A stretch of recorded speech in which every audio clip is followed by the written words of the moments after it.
Muy bien, bienvenido o bienvenida a una clase más de el Instituto Bíblico de San Ignacio.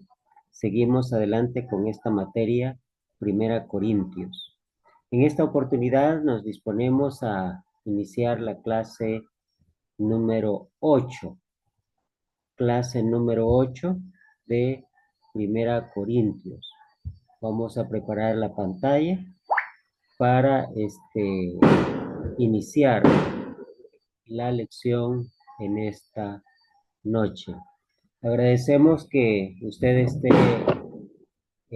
estudiando y dándole seguimiento a esta materia, ya que contiene mucha información muy importante para nuestra vida espiritual y sobre todo en su caso, como obrero de Dios, como sierva del Señor, para el ministerio. Así que vamos a disponernos entonces a comenzar esta clase, la clase número 8 de Primera Corintios.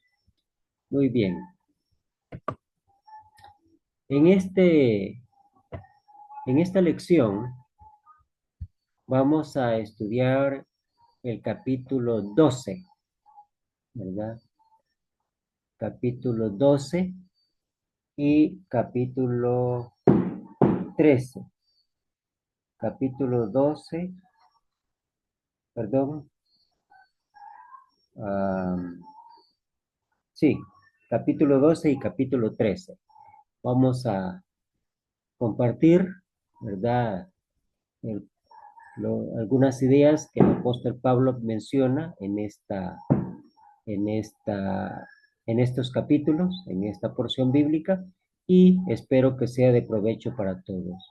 De antemano les pido disculpas por interferencia en eh, algún ruido o algo que usted note, ¿verdad? No es mi intención, pero por las condiciones en que estoy en este momento, parece ser que va a haber cierta interferencia, pero no se preocupe por eso. Muy bien, entonces vamos a ver en esta clase, ¿verdad?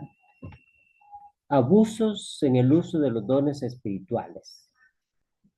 Lamentablemente, Dios capacita a su pueblo para el servicio de su obra.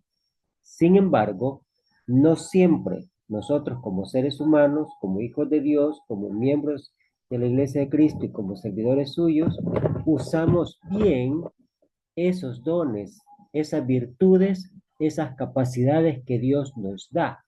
Eso fue exactamente lo que pasó en la iglesia de Corinto. Dios les dio dones espirituales a través del Espíritu Santo. Sin embargo, ellos no hicieron buen uso de ellos. En los versículos 1 al 3 del capítulo 12, vemos cómo ellos comienzan a hacer uso de estos dones y cómo el apóstol Pablo les llama la atención acerca de lo que está sucediendo. Dice, la necesidad de la instrucción en relación a los dones espirituales. El mismo defecto que causaba que sus reuniones les debilitaran en vez de fortalecerlos, también hacía que los dones espirituales que habían recibido tuvieran un efecto negativo en vez de positivo en la iglesia de Corinto. Pablo les dice, no quiero hermanos que ignoréis acerca de los dones espirituales. Sabéis que cuando eran gentiles os extraviabais, ¿verdad? Os extraviabais eh, dejándoos o llevándoos como se os llevaba a los ídolos mudos. Por tanto, os hago saber que nadie que hable por el Espíritu de Dios llama anatema a Jesús, y nadie puede llamar a Jesús Señor sino por el Espíritu Santo. El uso correcto, o en su caso, el uso incorrecto de los dones, era factor decisivo.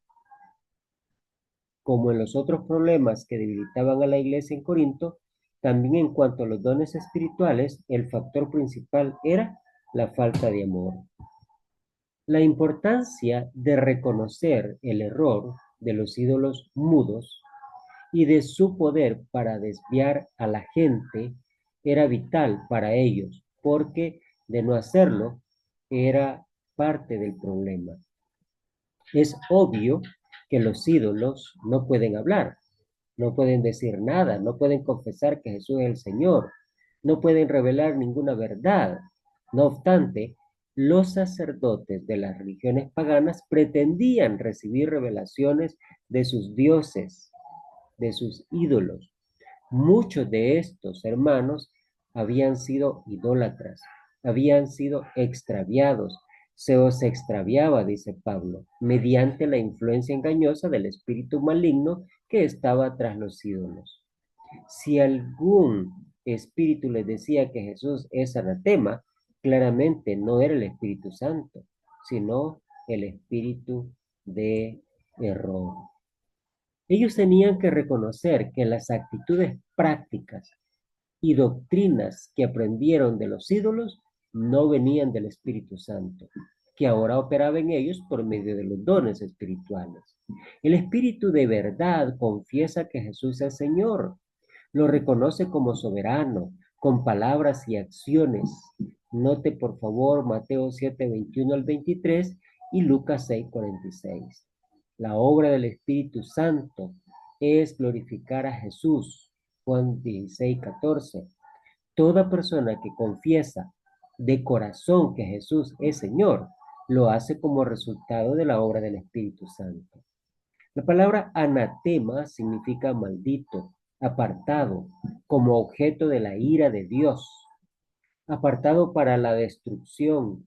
Ninguna persona que es guiada por el Espíritu Santo dirá que Jesús es anatema. Hay muchos dones de un solo espíritu. Versículos 4 al 11. La fuente de poder es una. 4 al 6. El mismo espíritu, dice Pablo. El mismo Espíritu Santo da a todos los dones. El mismo Señor Jesucristo es servido por todos los ministerios. 12:5. Ministerios se refiere a servicio. El propósito de los dones es para servir a un solo Señor y a otras personas. No se reciben para ganar prestigio ni privilegios especiales. No, el mismo Dios, el Padre Celestial, es la energía o fuerza tras todas las manifestaciones de poder u operaciones que son mencionadas como los dones. 12:6. ¿Cuál era el propósito de estos dones? Versículo 7 lo dice claramente que es para provecho. El concepto es que sea para provecho mutuo. No es para provecho personal ni para hacer provecho o provechoso para el cuerpo, no. Cada uno recibe un don, un ministerio, una operación, para que por medio de este don sea una bendición para la iglesia. La diversidad de dones, versículo 8 al 10, palabra de sabiduría, la capacidad de presentar un mensaje que dé discernimiento espiritual a los que oyen. Encontramos este don en el sentido no milagroso en Santiago 1:5. Dios puede dar el don de forma milagrosa o no necesariamente, según la voluntad y la necesidad. Esto es importante entenderlo. Palabra de ciencia, otro don, la capacidad de presentar un mensaje que da conocimiento a los que oyen. Claramente fue por medio de revelación en algunos casos, pero no tendrá o no tendría que ser así para que sea siempre un don espiritual. Fe, otro don, la capacidad de confiar en Dios de una manera muy especial, no sencillamente creer en el Evangelio, porque esto viene a ser sencillamente por oír la palabra de Dios, según Romanos 10:17. Además, aquí se trata de un don que recibieron solamente ciertos cristianos. Ahí hay algunos versículos que yo le invito a que usted los lea para que compare la enseñanza. La capacidad de confiar en Dios para superar dificultades y lograr metas que están más allá de las posibilidades humanas. Dones de sanidades, otro don, sanar a los enfermos por medio del poder milagroso del Espíritu Santo. El hacer milagros, otro don, hacer diferentes señales o prodigios que claramente son sobrenaturales. Profecía, versículo 10, otro don, anunciar un mensaje recibido por inspiración del Espíritu Santo, sea futuro o no necesariamente. Discernimiento de espíritus era otro don. Versículo 10. Reconocer el espíritu, ya sea santo o inmundo, que obra en una persona, en un profeta o uno que hace señales. Esto es algo que hacemos también por medio de las escrituras. Vea 1 Juan 4, 1 al 6, Deuteronomio 13, 1 al 5. Pero aún en este aspecto no milagroso, hay hermanos que tienen mayor capacidad que otros. Diversos géneros de lengua, otro don. Versículo 10.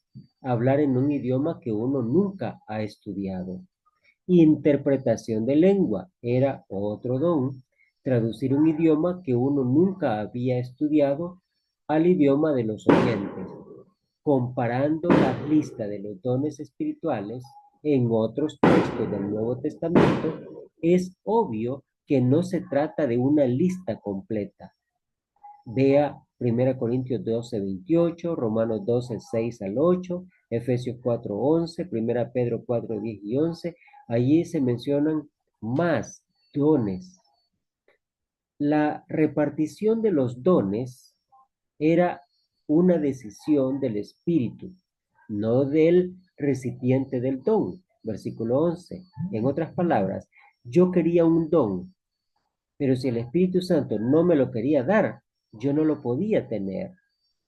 No hay lugar para gloriarnos en nuestro don, porque nosotros no escogemos ni el don ni lo merecemos. Es decisión y obra del Espíritu de Dios. Aunque en Corinto todos estos parecen haber sido dones milagrosos, es importante aplicar estos principios al uso de los dones espirituales, no milagrosos, que cristianos tienen en sus vidas para el bien de la iglesia.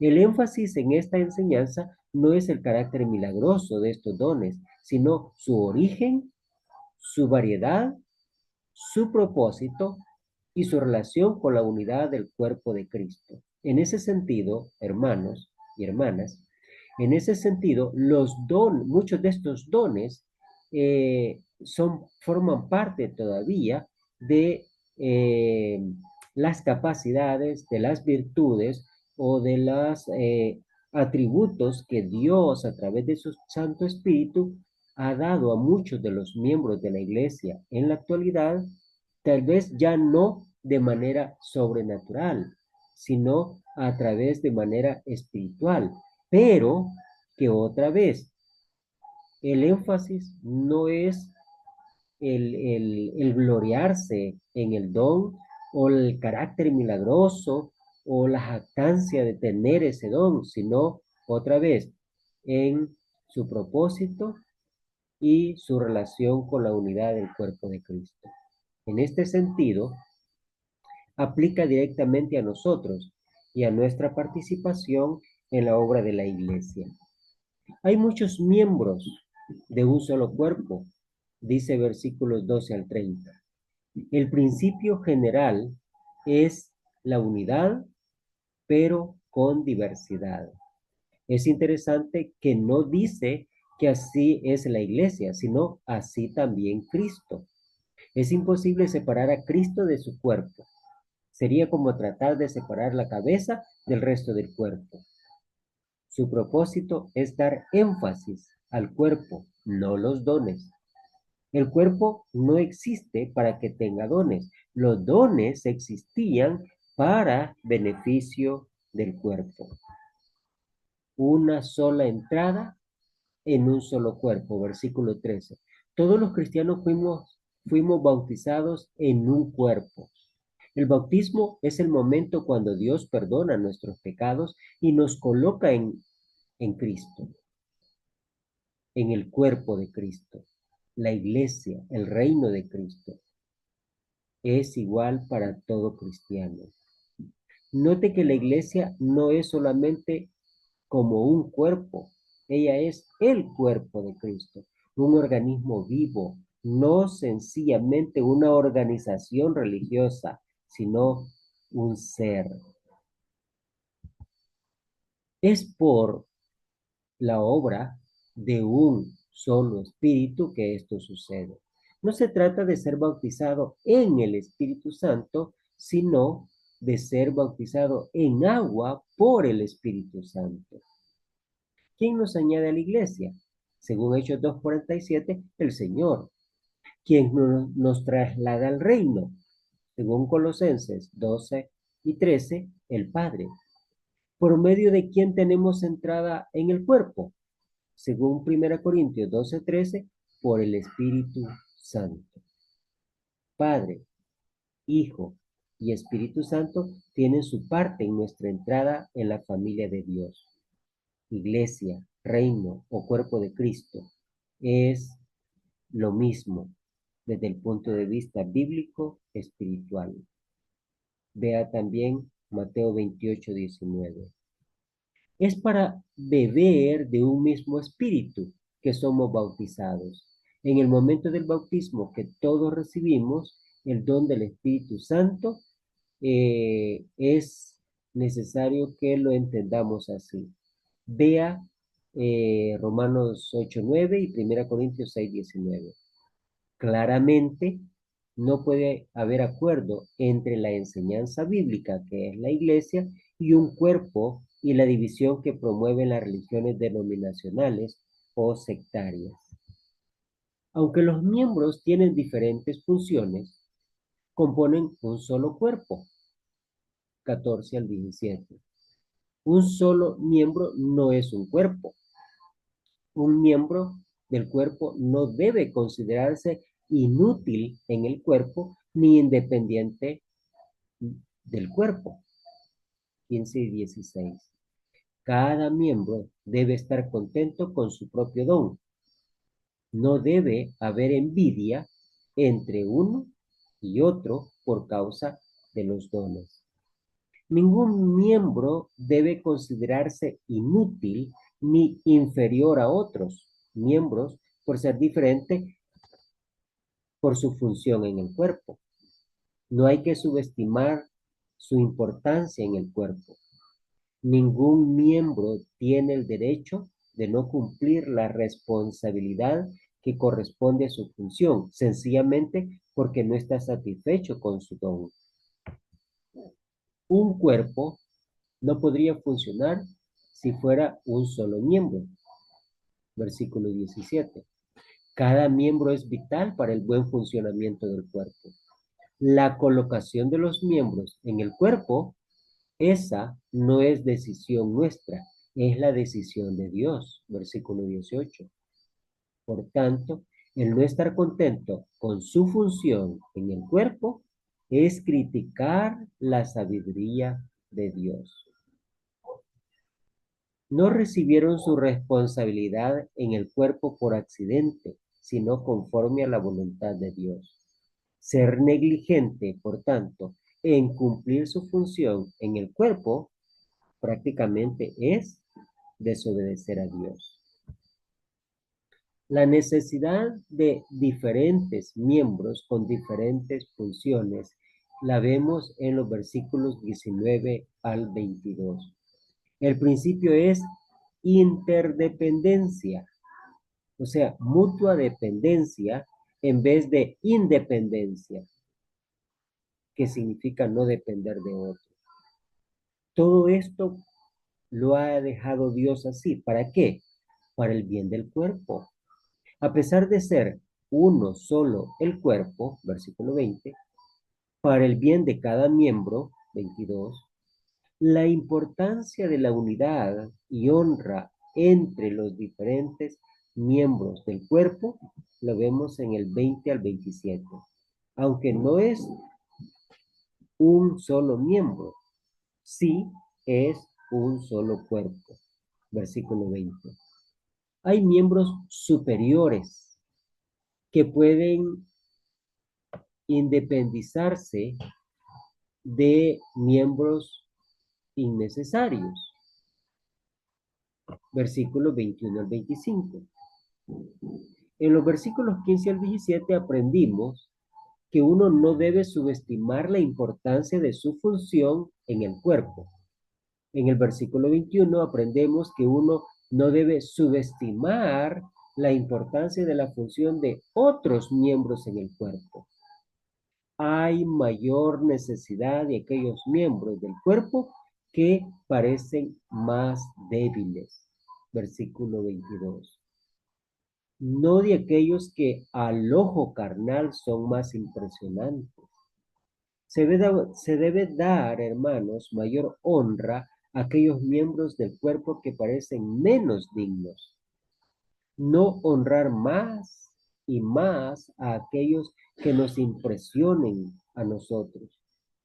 El plan de Dios para el cuerpo de Cristo es dar más abundante honor al que le faltaba. Versículo 24. No saciar el apetito egoísta de aquellos que ya tienen honor debido a los dones que han recibido de parte de Dios. El plan de Dios es que los miembros, todos se preocupen los unos por los otros, para evitar desaveniencia en el cuerpo que resultaría en la división de la iglesia. Note que el plan de Dios para evitar la división en la iglesia no se basa solamente en tener la misma doctrina, 1:10, sino también en el respeto mutuo de los miembros y el amor que se manifiesta en preocuparse unos por los otros. En otras palabras, no, no solamente hay que centrarse en la doctrina, sino también no descuidar la práctica de esa doctrina, compartiendo el dolor con los padecimientos o de los padecimientos de otros. Versículo 26. Compartiendo el gozo de recibir honra. Versículo 26. Pero sin envidia. El cristiano no tiene ninguna posición ni función independiente, sino únicamente su posición y función como miembro del cuerpo de Cristo. Hermanos, si nosotros entendemos esto, lo hacemos nuestro, lo practicamos y nuestra vida cristiana la llevamos a la acción de manera congregacional con estos principios, vamos a lograr el objetivo que Dios diseñó para su iglesia, ser una iglesia activa, una iglesia pujante, una iglesia que vive, que respira, que se mueve, que acciona, que cumple la función que Dios espera que haga. Muchas veces se usa la frase iglesias muertas y generalmente se usa de manera despectiva para indicar que la iglesia de Cristo no practica ciertas actitudes o ciertas prácticas que rayan en el desorden, en la euforia, en el bullicio y todo eso, lo cual es contraproducente con la doctrina bíblica. Pero, por el otro lado, podría ser que la frase iglesias muertas se aplique a nosotros, pero en el sentido de que no ponemos en acción, no llevamos a la acción, no actuamos, no accionamos la voluntad de Dios en nuestras vidas o en nuestras congregaciones. Consideremos esto, hermano, y reflexionemos en ello. Dios decidió no dar la misma función a todos los miembros del cuerpo. Versículos 28 al 30. Algunas de las diferentes funciones en el cuerpo de Cristo las notamos en el versículo 28. Número 1, apóstoles. Estos eran los testigos de la resurrección de Cristo. Pusieron el fundamento de la iglesia, Efesios 2:20. Recibieron la revelación del nuevo pacto, Efesios 3:5. Fueron instrumentos del Espíritu Santo para confirmar la palabra con señales y prodigios, Hebreos 2:3 y 4 y 2 Corintios 12:12. Pablo fue el último de los apóstoles, 1 Corintios 15, 8 y 9. ¿Cuál fue otra de las funciones en el cuerpo de Cristo? Los profetas. ¿Quiénes más? Los maestros. También los que hacen milagros, los que sanan, los que ayudan. En el griego significa quitar la carga de una persona y llevarla uno mismo. La palabra ayudar, eso significa, haciendo referencia a los que ayudan. En Hechos 20:35 se usa de ayudar a los necesitados. Otra de las funciones, los que administran. En el griego se aplica al piloto de una nave. Hechos 27:11. Es la capacidad de guiar, dirigir o mantener el curso correcto. Otra función, los que tienen don de lenguas. No todos tienen la misma función. Esta diversidad de funciones es el plan de Dios para la unidad de la iglesia, pero es necesario que cada miembro reconozca y acepte su función en el cuerpo para que esta diversidad, una vez, una en vez de dividir, que el hecho de que no todos tengan el mismo don se complemente en lugar de estar peleando, discutiendo o envidiándose por el don de uno por el otro, para que edifique en vez de destruir, para que resulte en armonía en vez de la discordia, para que sirvamos a los demás en vez de servirnos a nosotros mismos. Ese fue el propósito de los dones según Dios. Todas estas funciones existen porque Dios así lo quiere para el beneficio de su pueblo. Cada uno debe cumplir con la función que Dios le ha establecido. En 12:31 al 13:13, Pablo como que cambia de rumbo, aunque no cambia de rumbo, no cambia de tema, pero enfoca de lo que viene hablando en una situación muy importante y muy bonita. Él dice, el camino aún más excelente. Algunos dones son mejores que otros. Versículo 31. Pero hay algo superior a todos los dones. ¿Cuál? Un camino, dice él, aún más excelente. La deficiencia de los dones, aparte del amor, no presenta ningún provecho. 13:1. Lamentablemente, hermanos, este punto de vista que presenta Pablo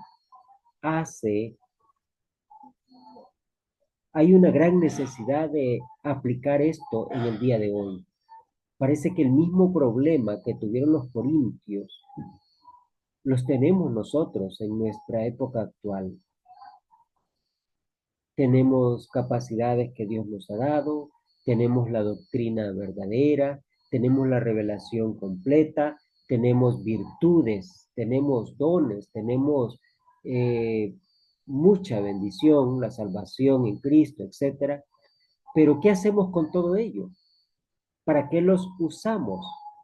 ¿En qué nos beneficia como iglesia? ¿Cuál es nuestro propósito de todo esto? En beneficio del cuerpo de Cristo. En ese sentido, parece que estamos igual que los corintios. Pablo dice en el versículo 1, si yo hablase lenguas humanas y angélicas y no tengo amor, vengo a ser como metal que resuena o címbalo que retiñe. Lenguas angélicas. Siempre eran entendidas cuando hablaron a los hombres, pero muy impresionante que sea el verdadero don de hablar en lenguas o algo vacío y frío, como metal que resuena o címbalo que retiñe. Si su uso no es gobernado por el amor, no es más que un ruido desagradable, sin provecho. Es como cuando alguien, ¿verdad?, tiene el don de la oratoria, de la elocuencia, de hablar bonito, de predicar con una gran soltura y de impactar con sus sermones. Sí, pero ¿de qué sirve si no hay amor? Si el propósito espiritual de esa capacidad, de ese don que Dios le ha dado, no lo va a usar de acuerdo al propósito espiritual para el que Dios se lo dio. Si yo hablase, no significa que lo podía hacer, ni que ninguna otra persona lo hacía. Si esto fuera posible, dice, es el sentido que menciona Pablo. Nada soy. El conocimiento superior en sí, hermanos, no da valor a una vida, aunque sea conocimiento inspirado por el Espíritu de Dios. El conocimiento bíblico es muy importante, pero envanece si no es regido por el amor. La potestad de la fe es casi increíble en lo que puede lograr, pero ella tampoco da valor a una persona que usa esta fe y su consecuente poder para el beneficio de otras personas con amor sincero. Pablo enfatiza, nada soy, de nada me sirve, no tiene valor. Las acciones de sacrificio que traen bendiciones a otras personas no no benefician en nada a la persona que se sacrifica si no las hace con amor sincero. El motivo, hermanos, tras la acción es tan importante como la acción misma. Si yo hago algo bueno por otra persona, pero mi motivación no es la correcta, claro, la persona no ve mi motivación, solo ve la acción. La motivación la ve Dios. Pero si no es la motivación apropiada para Dios, de nada sirve. El sacrificio de su propia vida no es tampoco aceptable si no se hace con amor. En contraste con esta evaluación del espíritu, el hombre natural honra la elocuencia, la ciencia, el poder, las buenas obras, los mártires y menosprecia el amor porque lo considera débil. No caigamos en este error nosotros. Démosle el verdadero valor a lo que tiene valor según la palabra de Dios. Me refiero al amor. La conducta del amor, versículo 4 hasta el 7. ¿Qué dice esta porción? Bueno, por favor no olvidemos el contexto de lo que viene hablando desde el capítulo 12 de los dones espirituales. ¿Qué dice este capítulo acerca del amor? Lo primero que dice es, el amor es sufrido. Es la capacidad de soportar las debilidades de otras personas, aún de las personas desagradables por largo tiempo. Le ruego, considere su tiempo para leer esos versículos que aparecen allí. No significa tolerar la maldad, ni negar que existe. Significa amar a pesar de la maldad y buscar el bien de la persona. Es lo opuesto del espíritu de la venganza.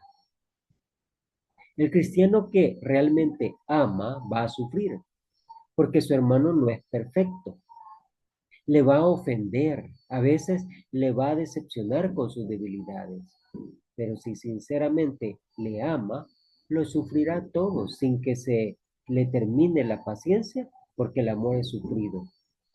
El aspecto positivo de ser sufrido es la ayuda que seguimos ofreciendo al hermano para vencer sus debilidades. Si le amamos, no nos cansaremos de animar, de perdonar, de fortalecer, de exhortar y enseñar por medio de nuestro ejemplo para que vaya mejorando su vida y así alcanzando la verdadera felicidad que deseamos que tenga. El amor es benigno, es una actitud del corazón que se convierte en acción. El corazón benigno o bondadoso siente compasión de los demás. Y luego este sentimiento se convierte en un trato suave, dulce, bondadoso a favor de la otra persona. Esto significa que uno que realmente ama al hermano aprovecha toda oportunidad para hacerle el bien.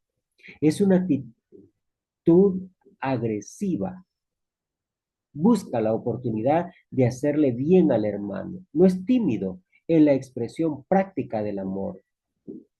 Uno debe ser sensible y lleno de compasión en relación a las necesidades, los problemas, los temores, el dolor del hermano. El amor no tiene envidia, se deleita sinceramente en el éxito del hermano. La envidia causa muchos problemas en la iglesia, causó muchos problemas en Corinto. Yo creo que sigue causando hoy en día. No tiene envidia de los talentos ni de la popularidad del hermano. Cristo fue sacrificado, ¿por qué? Por envidia. Mateo 27:18. Muchas congregaciones han sufrido una muerte lenta y dolorosa por la envidia. El amor no es ansioso, otra característica del amor. En primer lugar, reconocemos que no tenemos de qué jactarnos. 1 Corintios 15:10. También hemos aprendido a gloriarnos solamente en Dios.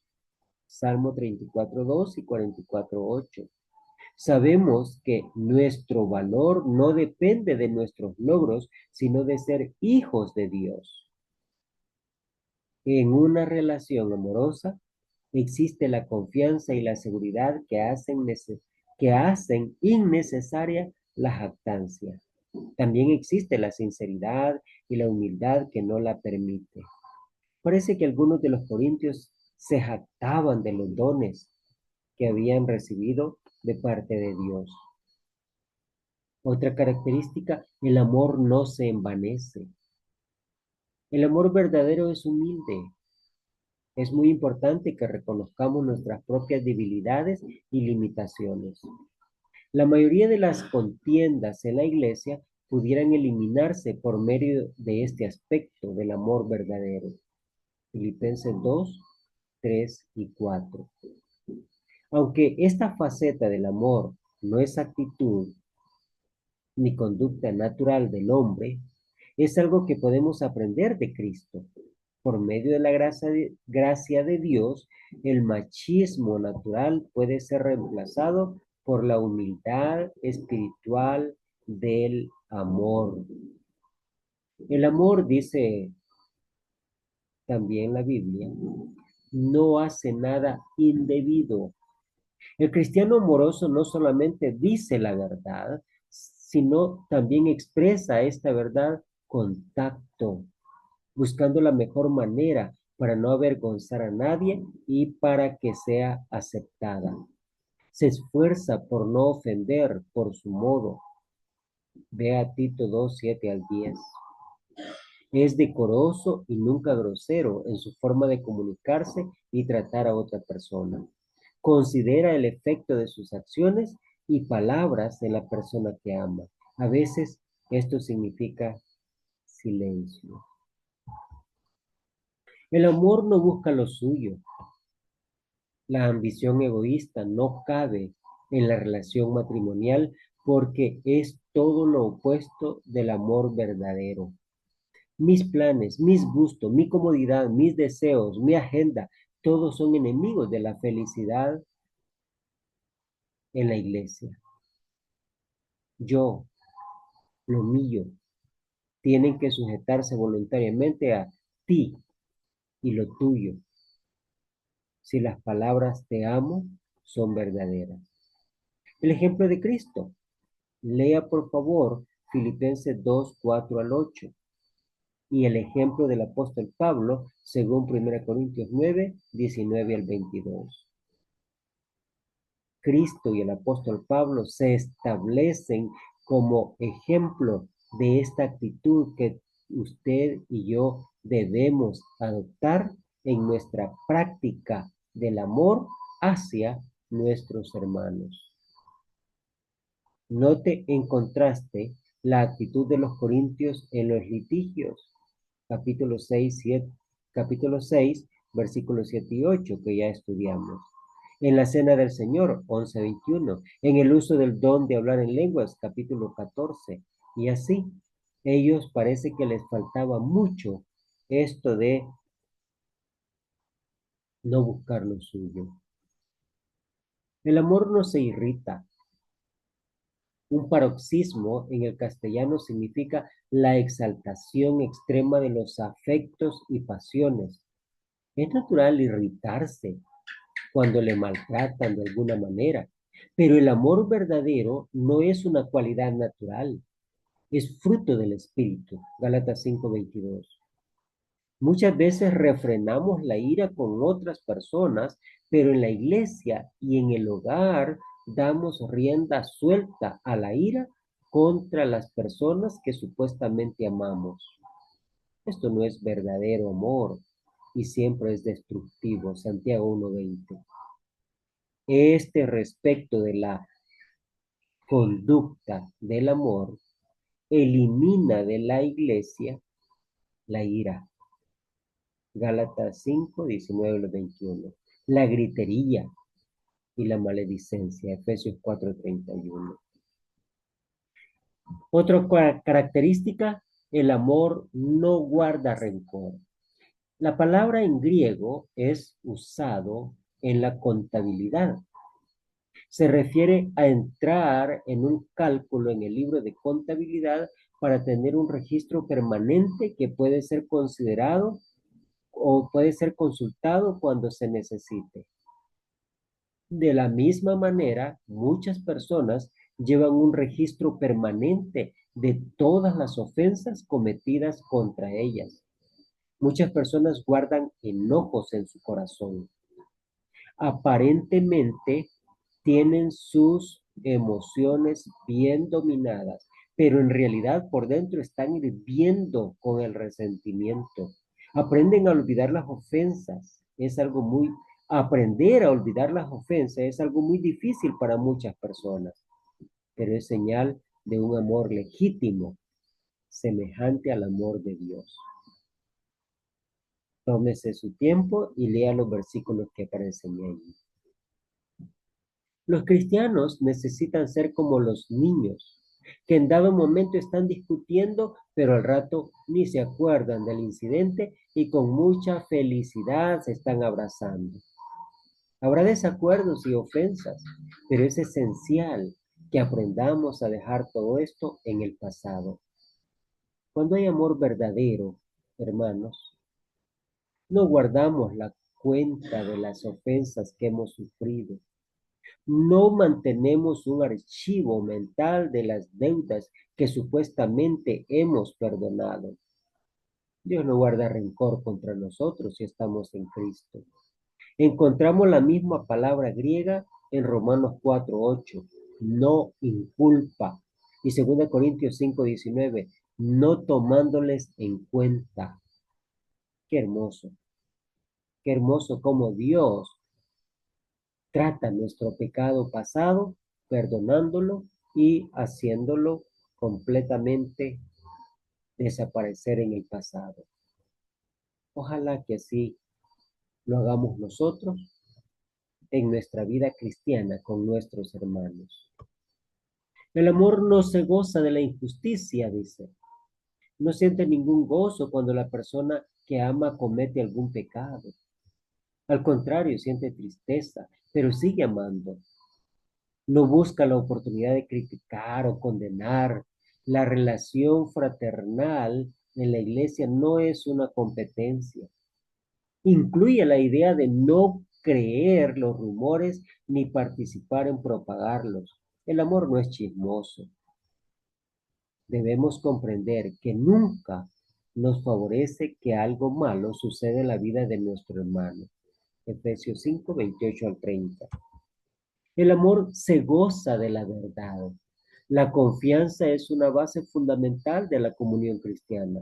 No puede haber confianza a menos que siempre hablemos la verdad unos con otros. Aun cuando nos duele, la verdad es esencial para el éxito de la iglesia.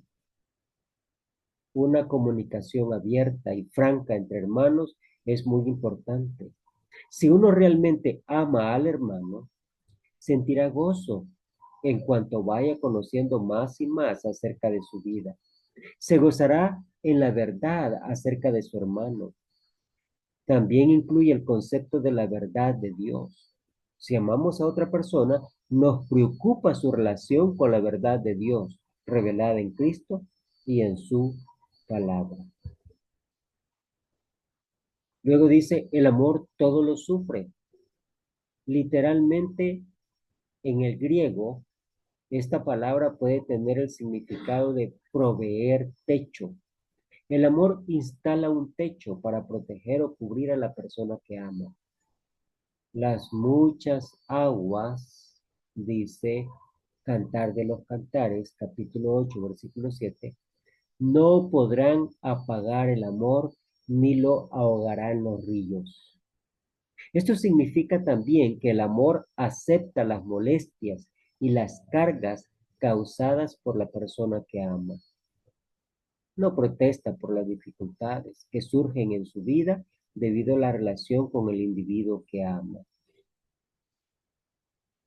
Ojalá que todos practicáramos el amor a ese nivel. El amor todo lo cree. Esto no significa que uno cree todo cuanto le dice la otra persona.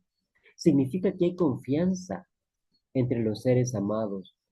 Sin esta confianza no puede existir una relación íntima entre hermanos en la fe.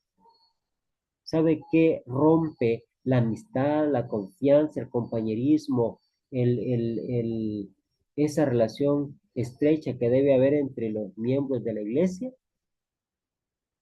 Precisamente la traición, la falta de confianza entre unos y otros.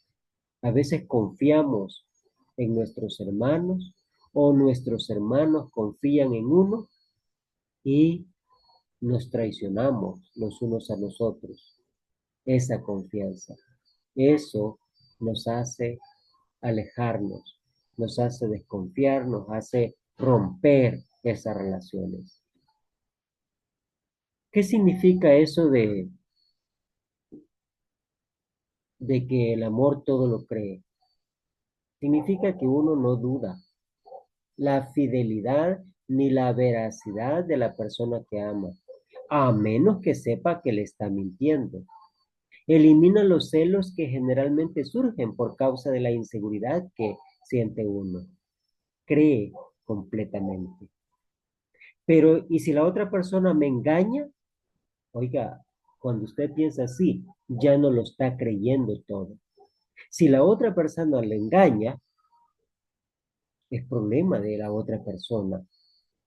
Pero si yo la amo, yo voy a creer lo que me está diciendo.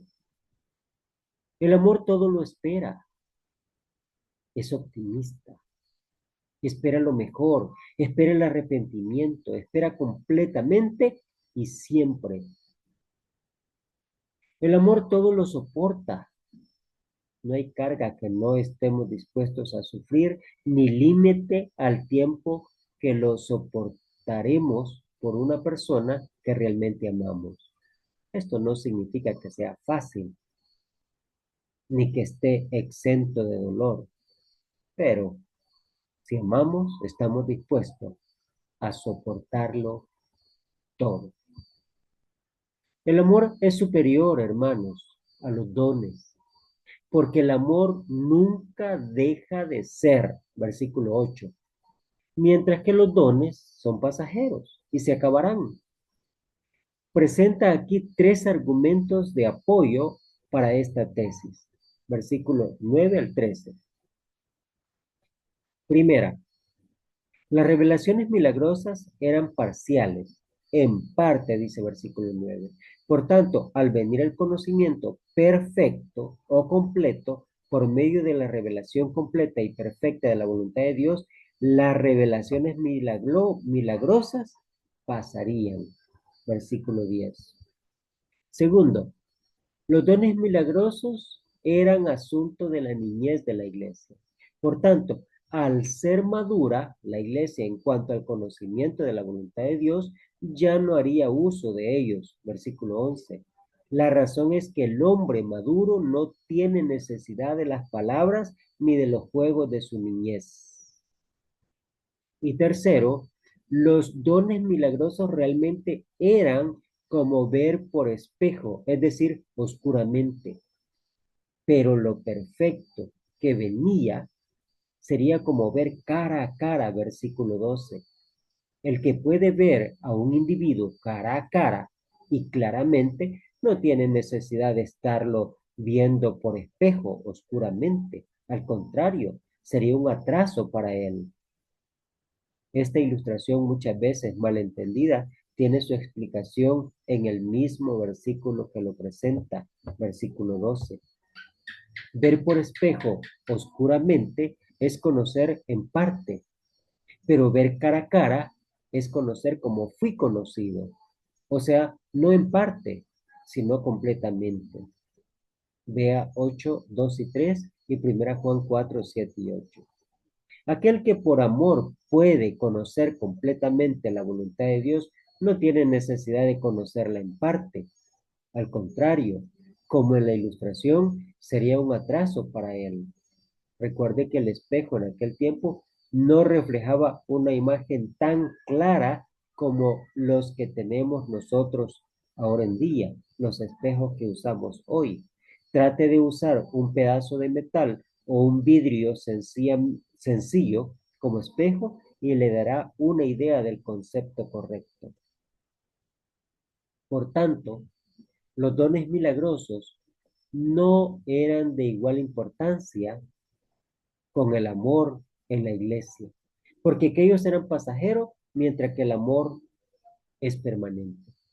Aquellos se acabarán. En el griego puede tener el significado de hacer inútil. Lucas 13:7, donde se traduce inutiliza, es la misma palabra. También tiene otros usos parecidos, pero en las epístolas de los Corintios se refieren más al concepto de acabar algo o traerlo a su fin. Y ahí hay algunos versículos que ilustran esta definición o esta referencia. En 1 Corintios 13:11, esta misma palabra, aunque en la voz activa, se traduce de G, cesarán. Significa cesar, desistir, parar. Lo perfecto, versículo 10. El versículo 8 del capítulo 13 aclara que los dones milagrosos no iban a ser elementos permanentes en la iglesia del Señor. El versículo 10 aclara que la venida de lo perfecto es el momento cuando los dones milagrosos cesarían. Por tanto, es muy importante identificar correctamente lo perfecto. No es Jesucristo. Jesucristo no es un lo neutro de género que se refiere a un objeto, no a una persona, sino un individuo, una personalidad, un hombre, Dios. El pronombre personal para describir a Cristo sería él, no lo. Cristo es el perfecto, no lo perfecto. No es la vida en el cielo o la condición perfecta en el cielo, porque la fe, la esperanza y el amor iban a permanecer aún con la venida de lo perfecto. Pero cuando Cristo viene y nos lleva al cielo, ya no habrá fe ni esperanza. No es el amor, porque el amor no era algo venidero, ya estaba presente. Pablo les dice, deben practicar el amor. Este es el camino más excelente. Estos versículos prueban que los dones milagrosos son pasajeros y por tanto menores en importancia al amor, el cual permanente, el cual es permanente, no venidero. No es el cristiano maduro, porque en aquel tiempo el cristiano maduro no dejó de usar los dones espirituales.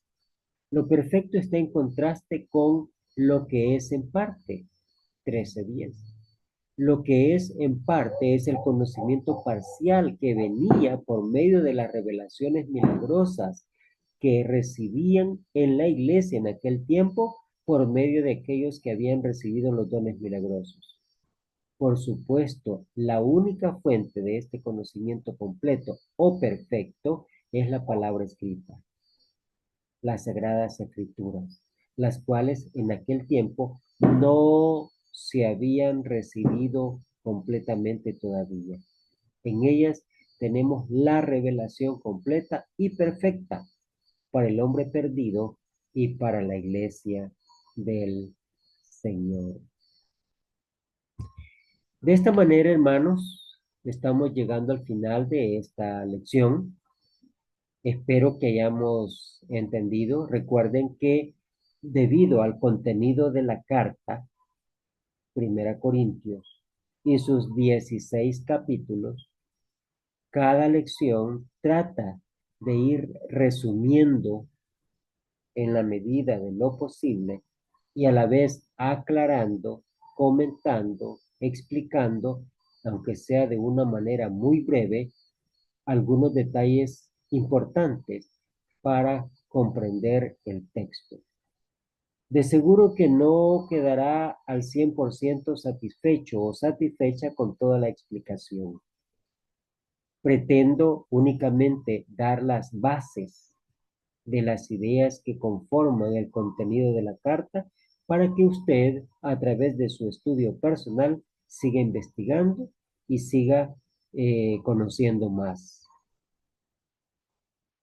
Si es necesario, si hay preguntas o dudas, estamos a la orden. Y espero que estas ideas nos ayuden a ir teniendo el panorama completo de la idea general del contenido de la carta. En la próxima lección iniciamos capítulo 14 y desde ya le animo para que lea el resto de capítulos y así estar preparados para lo que falta de el estudio de este libro. 14, 15 y 16. Una vez más, muchas gracias por su atención. Dios le bendiga en este propósito de conocer y estudiar la palabra de Dios y de ir llenándose cada día acerca del conocimiento que Dios nos ha dejado a través de este maravilloso libro, la Biblia. Gracias nuevamente por su atención y nos vemos en la próxima clase.